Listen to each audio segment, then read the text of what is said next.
Bonjour à tous et bienvenue à vous dans mon autre monde. Je vais vous présenter un tarot que j'ai acquis il y a quelques semaines, enfin en tout cas 2 mois, oui, bien 2 mois, dans un magasin culturel et média que vous avez tous dans toutes les villes de France, que je ne citerai pas.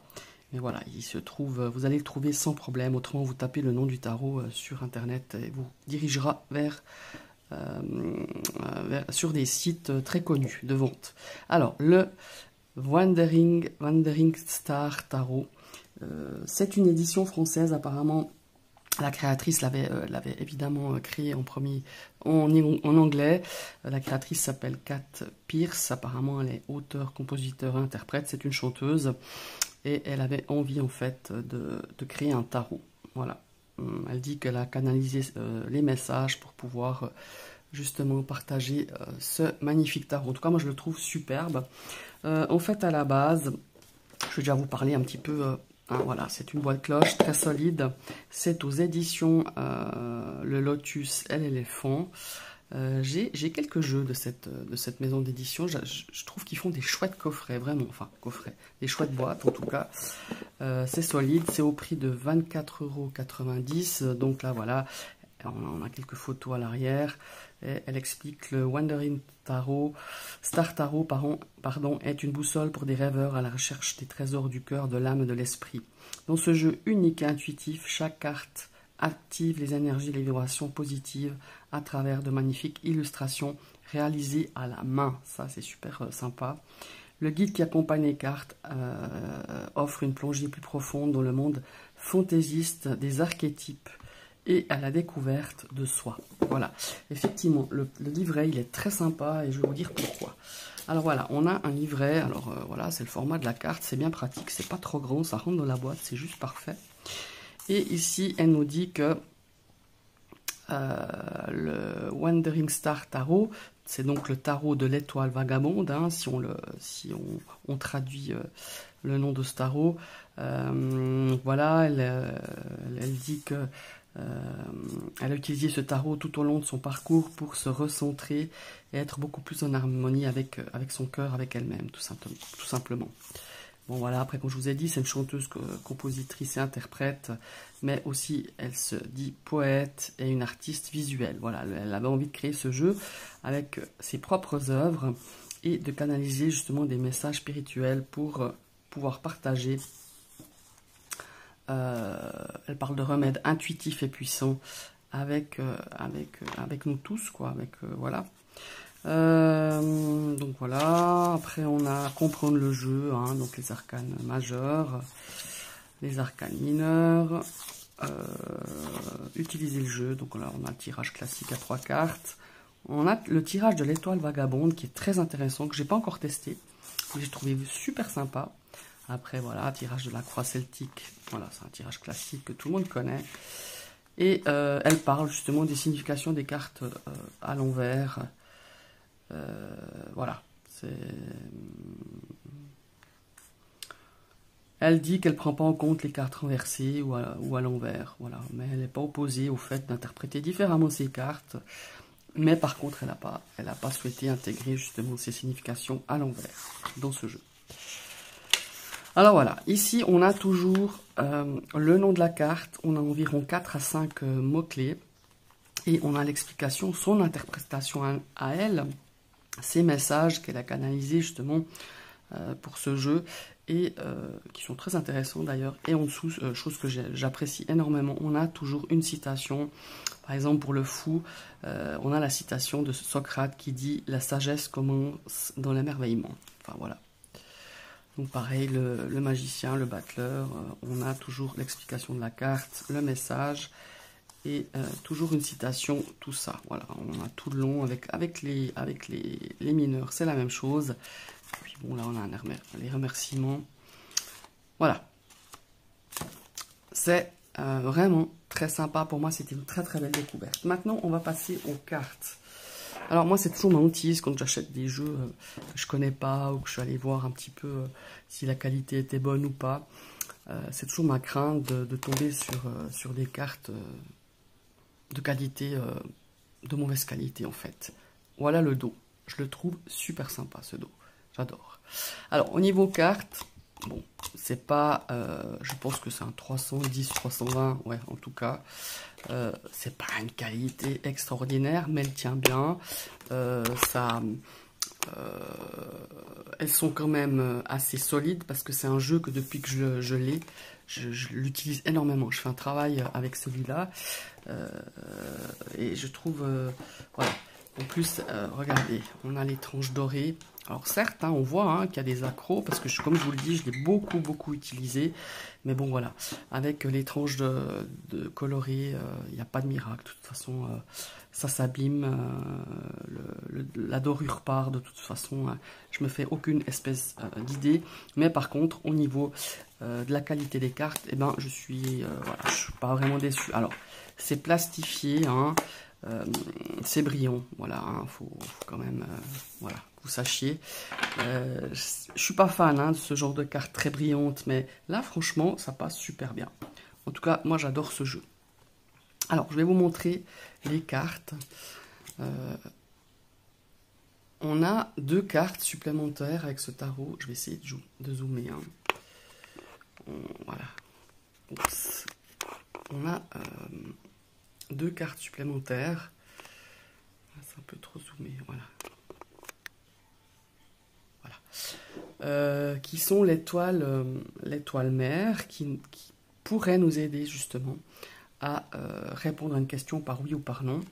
Donc on a l'étoile mère, ici on a le créateur, et là on a le petit nom qui est en dessous. Donc si vous posez une question avec ces 2 cartes, ça pourrait signifier que non. Voilà, on peut les utiliser comme ça. Moi je les laisse dans le jeu.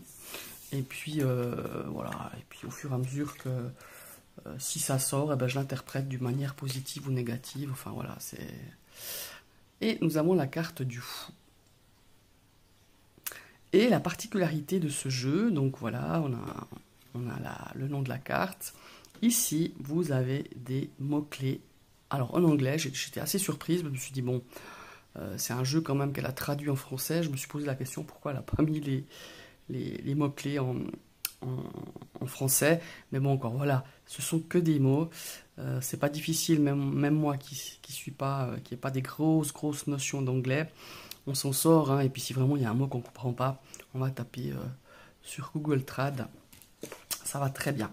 Alors voilà, c'est un tarot qu'on peut utiliser pour les débutants justement, parce qu'on a, on a vraiment ces mots-clés, et il suit très bien le Rider-Waite, voilà.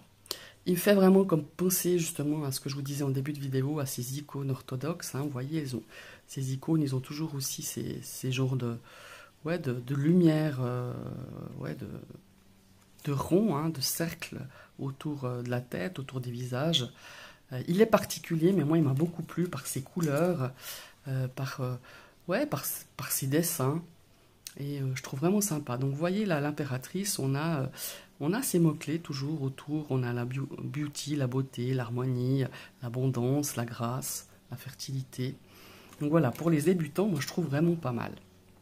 Ça permet justement de tout de suite, si on veut un petit peu apprendre les cartes, on a ces mots-clés autour de chaque personnage. En tout cas, dans les lames majeures et aussi les lames mineures. Voilà. On a le pape, donc voilà, on a cette notion justement de rituel, de structure, de sagesse. Hein. Tout est noté ici, c'est ça que je trouve vraiment sympa. Alors c'est noté petit, hein, mais justement, ça ne remplit pas la carte. Je la trouve très belle, la carte des amoureux, je la trouve vraiment splendide. Je trouve qu'elle a fait vraiment de très belles cartes. Alors certaines sont beaucoup plus classiques dans les représentations, mais je trouve que c'est vraiment très beau. Je le trouve vraiment très beau ce jeu. Voilà. L'ermite.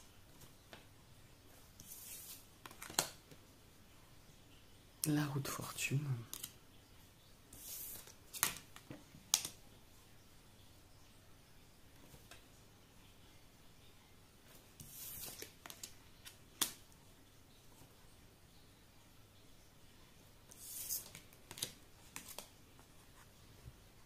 La mort, regardez. Cette mort qui fait toujours peur hein, sur certaines représentations.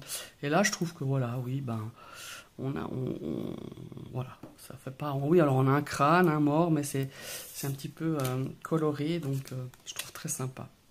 La tempérance, je la trouve très belle. Il y a une notion ici de douceur, ouais, de vraiment de... Ouais, j'aime beaucoup. Le diable, je trouve très marrante aussi. La tour, alors voilà, représentation classique. L'étoile, je la trouve très très belle. Alors très très épurée, je trouve très... Mais en même temps, je sais pas, il y a une énergie... ce jeu dégage une énergie qui me plaît énormément. Le soleil...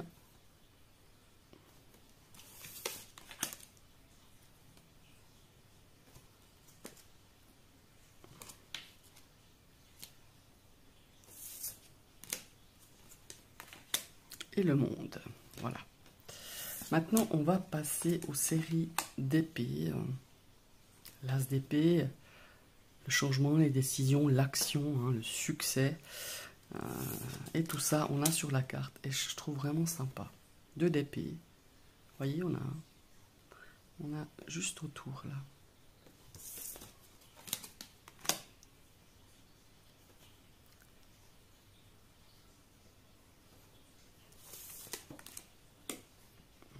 Alors, vous voyez qu'il suit très très bien le Rider White. Vous pouvez pas vous perdre avec ce jeu-là. Voilà, il suit parfaitement. J'aime beaucoup aussi cette carte du 6 d'épée. Ah, j'aime ce 7 d'épée avec ce corbeau. Enfin, non, c'est pas un corbeau parce que je sais pas, est-ce que c'est une pie qui est représentée sur cette 7 d'épée? Ben oui, la pie voleuse, hein, justement, avec le 7 d'épée. Il y a cette notion de vol. 8 d'épée. Le 9.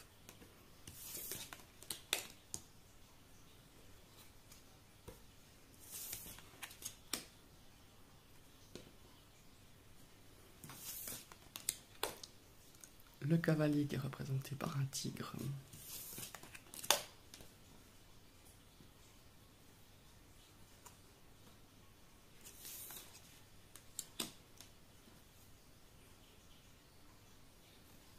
On a aussi des personnages de différentes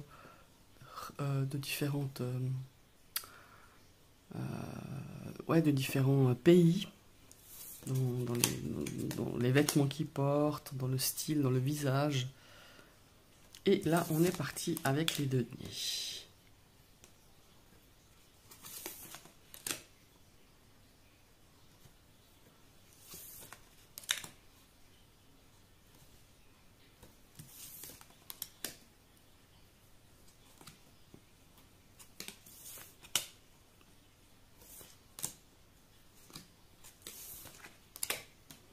Ah, j'aime bien le 8 de denier avec ses notions de travail, d'effort, de fruits d'effort et de travail, avec les abeilles, la ruche, j'aime beaucoup.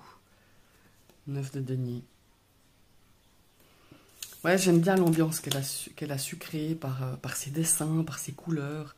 Pourtant, c'est des dessins tout simples, hein, mais j'aime beaucoup. Ouais, c'est un tarot qui m'a touché, en fait, qui me touche. Et je travaille beaucoup avec, et franchement, j'ai une bonne connexion. C'est une belle découverte, hein. Ça change un petit peu des tarots que j'ai achetés dernièrement, qui sont beaucoup plus modernes. Là, il est moderne, mais en même temps, je sais pas, il fait un petit peu, je sais pas, il fait un petit peu vintage. Regardez comme c'est mignon le 2 de coupe. Le 3 de coupe. La joie, l'abondance. Les amis, la famille.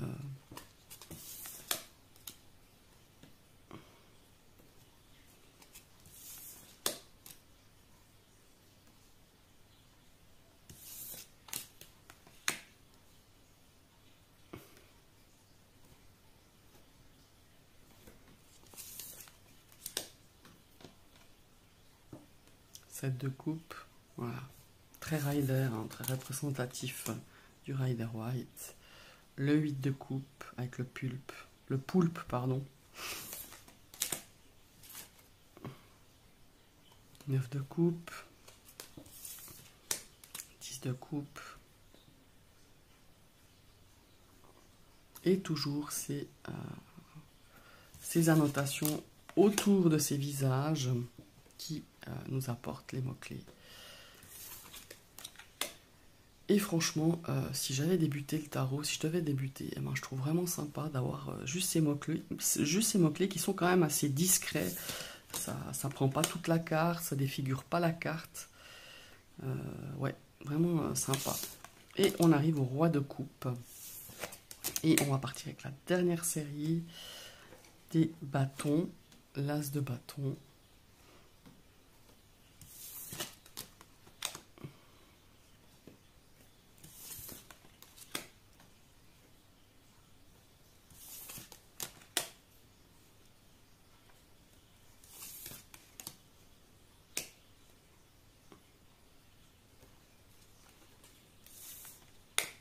Elle est belle celle-ci, j'aime beaucoup. Le 6 de bâton. Avec cette notion de triomphe, hein, de victoire évidemment. Et ce bel oiseau, cette belle chouette, ou ce hibou qui a cette couronne sur la tête et qui brille comme ça. Ouais, je trouve vraiment sympa. Le 7 de bâton. Le 8. Le 9. Ouh, le 10 de bâton.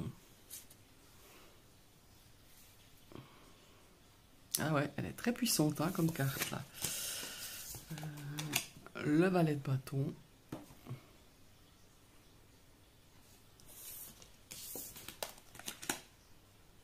Le cavalier. La reine de bâton. Et le roi de bâton. Voilà. Je vous remercie d'avoir suivi cette présentation, cette review. J'espère que ça vous a plu. Voilà, c'est un tarot que j'avais envie de partager avec vous parce qu'il est vraiment sympa. N'hésitez pas à commenter, n'hésitez pas à me dire déjà si vous le connaissez ou si c'est une découverte pour vous. Si vous l'avez, hein, peut-être que certains d'entre vous l'ont, peut-être même en version anglaise. En tout cas, je vous remercie d'avoir suivi cette vidéo. Je vous invite à partager, à liker, à commenter. Un petit j'aime, ça fait toujours plaisir, ça m'encourage.